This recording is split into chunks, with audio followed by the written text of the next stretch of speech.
بسم اللہ الرحمن الرحیم۔ دیکھیں، میں آج آپ لوگوں کے سامنے اپنے دل کا ایک حقیقی درد لے کر کے حاضر ہوں۔ دیکھیں، میں کوئی مقرر نہیں ہوں، میں کوئی آپ کے سامنے واعظ و نصیحت کرنے یا بیان تقریر کرنے نہیں آیا۔ اس کام کے لیے ماشاءاللہ ہمارے علماء حضرات ہیں اور وہ بخوبی اپنا کام کر رہے ہیں۔ میں تو ایک حقیقی درد جو میرے دل میں جاگا آج کی قوم کے ہمارے لوگوں کو دیکھتے ہوئے، وہ لے کر کے آپ کے سامنے حاضر ہوں۔ دیکھیں، میں آج اسپیشلی ان لوگوں سے مخاطب ہوں، ہماری قوم کے ان جو مسلم گھرانے میں پیدا ہوئے، جنہوں نے شروع سے ایمان والے گھر میں جنم لیا، آنکھ کھولی، ماں باپ ایمان والے، جو پیدائشی مسلمان ہیں۔ میں ایک بات کہنا چاہتا ہوں، ان میں بھی ہوں۔ میں ایک بات کہنا چاہتا ہوں، دیکھیں، آپ کو پتہ ہے اللہ قرآن میں کیا کہہ رہا ہے؟ یا ایھا الذین آمنوا آمنو، اے ایمان والو ایمان لاؤ۔ اس بات پہ ذرا رک کے غور کرنے اور سمجھنے والی بات یہ ہے کہ اللہ ایمان والوں سے کیوں کہہ رہا ہے ایمان لاؤ؟ اگر اللہ یہاں یہ کہتا کہ غیر ایمان والو ایمان لاؤ تو بات آسانی سے سمجھ میں آ جاتی، لیکن اللہ کہہ رہا ہے ایمان والو ایمان لاؤ۔ مطلب کیا ہمارے پاس جو ایمان ہے وہ اللہ کی نظر میں مطلوب نہیں ہے؟ کیا ہم ایمان والے نہیں ہیں؟ یہ غور کرنے والی بات۔ دیکھیں، ہم نے یہ سمجھ لیا کہ ہم اسلامی معاشرے میں پیدا ہوئے، ہم نے آنکھ کھولی، ہمارے ماں باپ مسلمان، ہمارے آس پاس کا ماحول مسلمان، ہمارے کان میں اذان دی گئی، تو بس ایک ہم نے یہ سمجھ لیا کہ ایمان تو ہمارے پاس ہے۔ نہیں بھائی، یہ ایک عقیدہ ہے جو ہمیں خاندانی طور پہ ملا۔ ایمان اصل میں اندر کے فیل کا نام ہے، یہ محسوس ہوتا ہے، دکھایا نہیں جا سکتا۔ جب ایمان اندر میں پیدا ہوتا ہے، اللہ کی محبت پیدا ہوتی ہے، تو پھر بڑی بڑی قربانی دینا بھی آسان ہو جاتا ہے۔ اب ایمان اللہ کو جو مطلوب ہے، اس کو اگر ہمیں جاننا ہے تو ہمیں ہمارے اسلاف کے طریقے کو اٹھا کے دیکھنا پڑے گا، صحابہ اکرام کے طریقے کو، کہ انہوں نے اسلام کو کس طرح فالو کرا، انہوں نے اللہ کے حکم کو کس طریقے سے لیا تھا۔ پھر جب ہم سنتے بھی ہیں کہ کس طریقے سے صحابوں نے قربانیاں جھیلی ہیں، کس طرح اپنا جان لگا دی، اپنا پیسہ لگا دیا، اپنا وقت لگا دیا، سب کچھ اس دین کے خاطر قربان کر دیا، تب جا کر کے ان کا ایمان اس لیول کا بنا کہ جو اللہ کو مطلوب ہے۔ جب ہم ان کو پڑھیں گے، ان کی زندگی کو فالو کریں گے، جب ہمیں سمجھ میں آئے گا کہ اللہ ہم سے چاہ کیا رہے ہیں۔ میرے بھائی، سوچنے والی بات ہے۔ تو ہمیں کیا لگتا ہے کہ ہم اس دنیا میں آئے، کھائیں گے، پئیں گے اور اسی طرح اپنی زندگی گزار کر کے چلے جائیں گے اور جنت کے ہم حقدار بن جائیں گے؟ میرے بھائی، کیا ہمیں قربانی نہیں دینی پڑے گی؟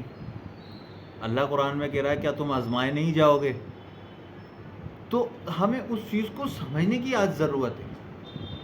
اور میں نے دیکھیں، ایک چیز میں تمہیں بتاؤں، جب تک انسان کی جان، انسان کا مال اور وقت کسی چیز پہ نہیں لگتا نا، اس کی قدر کبھی بھی دل میں نہیں آتی۔ آج ایک چھوٹی چیز کی بھی اگر ہمیں قدر ہوتی ہے نا، اگر ہم ایک بازار سے جوتا بھی خرید کر کے لاتے ہیں، اس کی بھی ہمارے دل میں ویلیو ہوتی ہے۔ کیوں ہوتی ہے؟ کیونکہ اس کے اوپر ہمارا پیسہ لگا ہے، ہم گئے، ہمارا وقت لگا ہے، ہماری محنت لگی ہے۔ لیکن یہ دین، یہ ایمان ہماری زندگی میں بنا محنت کے آ گیا اور ماں کی گود سے ہمیں ایمان مل گیا۔ اس لیے میرے بھائی، آج ہمیں اس کی قدر نہیں ہے۔ آج ہم نے اپنی زندگی کو اتنا بیزی کر لیا ہے، اس دور میں، اس انٹرنیٹ کے دور کے اندر بھی آج ہم اتنا بیزی ہیں کہ ہم نے ایمان کو سمجھنے کی کوشش کرنا بھی چھوڑ دیا۔ کہ ہم جائیں نا، ہم علماء سے پوچھیں۔ آج ہمارے بیچ میں عالم لوگ موجود ہیں، ہمارے اوپر یہ احسان ہے، ہم جائیں ان سے پوچھیں کہ اللہ ہم سے قرآن میں کیا کہہ رہا ہے۔ اس کتاب کو دیکھیں، آج اس امت کی، یعنی ہم سب کی رسوائی اور ذلت کی جو سب سے بڑی وجہ ہے نا، وہ ہے ہم نے اللہ کے کلام کو چھوڑ دیا۔ ہم نے قرآن کو بس پڑھا اور اس کو اٹھا کر کے طاق پہ رکھ دیا۔ کیا اسی لیے ہمیں اللہ نے قرآن دیا تھا؟ قرآن ہماری ہدایت کا پورا ذریعہ ہے، لیکن ہم نے آج اسے سمجھنے کی کوشش نہیں کی۔ لیکن آج کے دور میں قرآن کو سمجھنا کوئی مشکل نہیں ہے. عربی سیکھنا پڑے گی اس کے لیے ہمیں پہلی چیز تو عالموں سے کانٹیکٹ کرنا ہے، اور دوسری بات اس انٹرنیٹ کا جو آج ہمارے ہاتھوں میں موجود ہے اس کا ہمیں صحیح استعمال آنا، ہمیں پتہ ہونا اس کا ضروری ہے.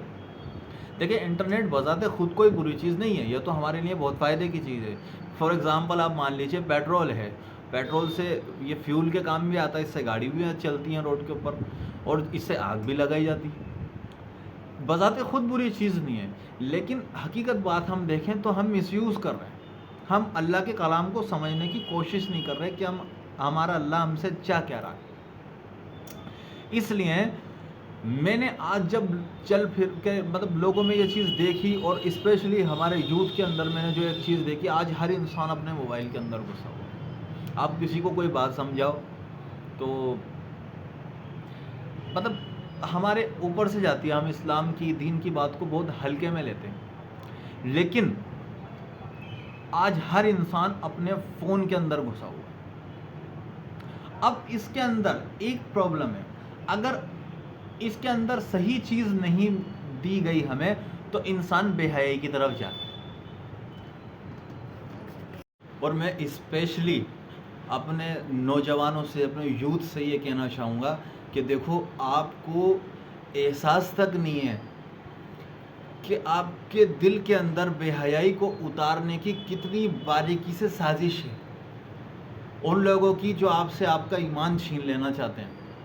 کہ آپ خود نوٹ کریں نا، جب آپ فون کو آن کرتے ہیں، اس کے اندر آن کرتے ہی پہلا دوسرا تیسرا فوٹو کیسا آتا ہے، کیا بے حیائی ہم سب سمجھتے ہیں. تو یہ چیز ہمیں کیا دکھائی جا رہی ہے، ہماری نوجوان نسل کو، آنے والی پیڑھی کو کیا سکھایا جا رہا ہے، اللہ سے کس طرح دور کیا جا رہا ہے تاکہ ہمارے دلوں سے غیر محسوس طریقے سے ایمان کو نکال دیا جائے. اس کی کتنی گہری سازش ہے. لیکن میں آپ سے ایک بات کہنا چاہوں گا کہ آپ اس کا استعمال صحیح طریقے سے کر سکتے ہیں. یہ میرے دل کی ایک بے چینی ہے، آپ اس بات کو سمجھیں. میں نے آج نوٹ کرا کہ ہمارے ہر انسان آج اپنے فون کے اندر گھسا ہوا ہے. اس لیے میرے دل کے اندر ایک درد جاگا کہ میں اس یعنی جب بے حیائی اور فحاشی اس کے ذریعے پھیلائی جا رہی ہے تو میرے دل کے اندر ایک تڑپ جاگی کہ میں اس دین کی دعوت کو، اس حق کی دعوت کو لے کر کے میں تمہارے فون میں گھس جاؤں گا. آج جب میں نے لوگوں کو سب کو اپنے فون کے اندر لگا ہوا دیکھا، اس لیے میں نے اس سوشل میڈیا کو چنا. تو میں بس آپ سب لوگوں سے ایک ہاتھ جوڑ کر کے ایک ریکویسٹ کرنا چاہوں گا کہ پلیز یہ جو فیسلٹی آپ لوگوں کے ہاتھ میں، اس کا اچھا استعمال کریں. اور دین کو سیکھنے کا آج اس دور کے اندر دیکھیں، آپ کسی سے یہ پوچھیں کہ آپ اس دنیا کے اندر کتنا جی لی، آپ کی کتنی ایج ہو گئی.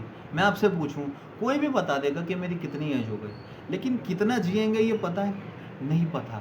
تو اس آخرت میں جو ہمارے سامنے ہمیشہ ہمیشہ کی زندگی آنے والی ہے، اس زندگی کی تیاری کرنے کے لیے دوستوں اس دنیا میں اللہ نے بھیجا ہے. یہ زندگی فضول نہیں ہے، یہ ویسٹ نہیں ہے. دیکھیں، زندگی گزارنے کے دو ہی نظریے ہیں. یا تو اگر کسی کا یہ نظریہ ہے کہ ہم مر جائیں گے، مٹی ہو جائیں گے، پھر ہمیں کون زندہ کرے گا، تو پھر ویسٹ ہے، پھر تو سمجھانا ہی ویسٹ ہے. لیکن اگر مانتے ہیں کہ ہمیں مرنا ہے، اللہ کے سامنے حاضر ہونا ہے، اپنی زندگی کا حساب دینا ہے، تو بھائی وہ جو بھی کچھ کرنا ہے سوچ سمجھ کے کرنا ہوگا. یہ زندگی، یہ اسپیشل اللہ نے ہمیں جو دی ہے، اور یہ خاص طور سے یہ جوانی، اور خاص طور سے یہ جوانی جو اللہ نے دی ہے، اس کو ہم ضائع نہ کریں. اور جو ہمارا وقت ہے یہ بہت قیمتی ہے. اس کا سوال ہوگا اللہ کے یہاں کہ ہم نے تمہیں جوانی دی تھی، کہاں خرچ کی، اور جو وقت دیا تھا اس کو کہاں ضائع کیا. اس لیے اس کو ہم سیکھنے میں لگائیں، اور اس چیز کو ہم سمجھیں کہ اللہ ہم سے کیا چاہ رہا ہے، اور وہ کون سا ایمان ہے جو اللہ کو مطلوب ہے. تو ہمیں سمجھ میں آئے گا جب ہم صحابہ کے واقعات پڑھیں گے. ہمیں پتہ چلے گا کہ جب تک ہماری قربانی اس دین کے اوپر نہیں لگے گی، ہمارا جان، ہماری مال، ہمارا وقت اس دین کے خاطر، اس دین حق کے اوپر اس دین اسلام کے اوپر نہیں لگے گا جب تک اس ایمان کی، اس کلمے کی حقیقت ہمارے دل میں نہیں آئے گی. اس لیے ہمارے اندر قربانی دینے کا جذبہ پیدا ہو. اس کے لیے ہم اپنے وقت کو قیمتی بنانے کی کوشش کریں اور علماء سے کانٹیکٹ کریں، اس انٹرنیٹ کا صحیح استعمال کریں. السلام علیکم.